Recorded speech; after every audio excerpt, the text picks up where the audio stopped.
Third, we have a panelist from the civil society and also a distinguished member of the Sufi fraternity, President of the Global Peace Institute, Mr. Jonathan Granoff.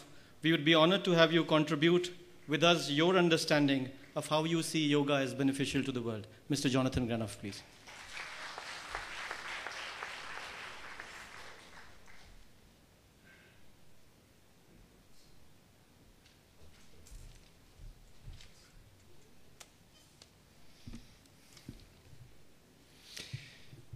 Your Excellencies, Mr. Secretary General, Ambassador of India, Madam Minister, Shri Shri, my dear, beloved brothers and sisters, we live in a very dangerous and crazy time in which humanity has forgotten the why and become preoccupied with the how.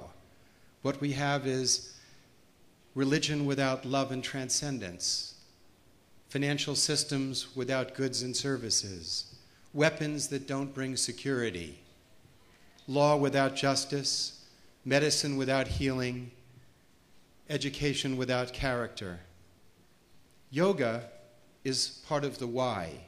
It is the remembrance of the connectivity of each individual life with the great mystery that blesses every individual life. It is so much more than just exercising bodies.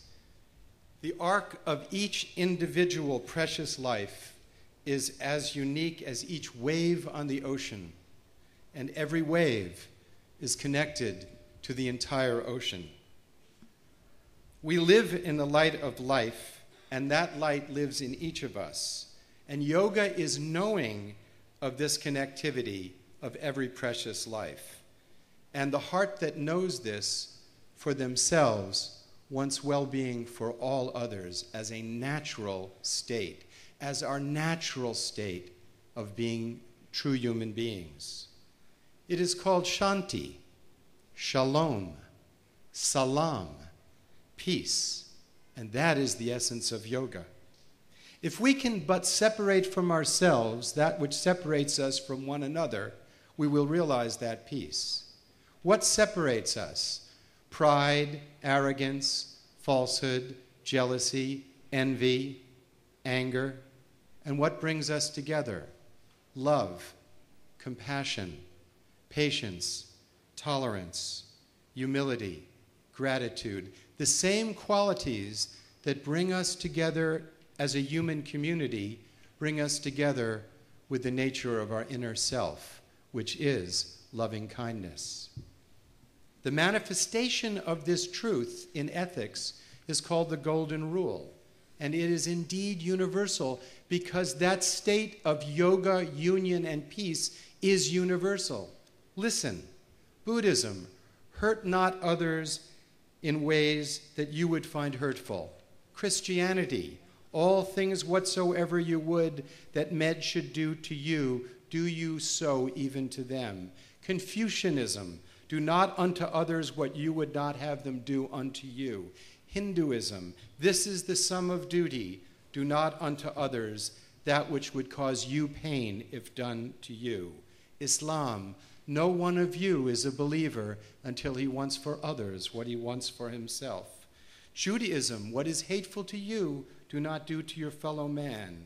Jainism, in happiness and suffering, in joy and grief, we should regard all creatures as we regard our own self.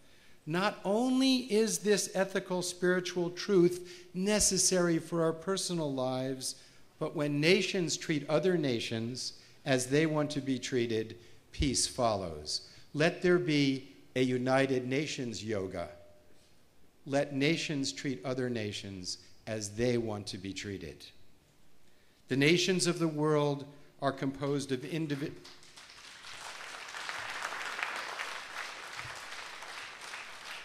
Remember, we are killing species at 1,000 times the evolutionary base rate right now. There are over 16,000 nuclear weapons still in the world. We are building technologies of destruction. The inner awakening of peace is the technology that can melt the human heart, not the polar ice cap. The nations of the world are composed of individual souls, all wanting the same kindness and security. If each of us will open our hearts to the infinite light of peace and bring that treasure into the world, we will be fully human. May God bless all nations, all peoples, and every single precious life.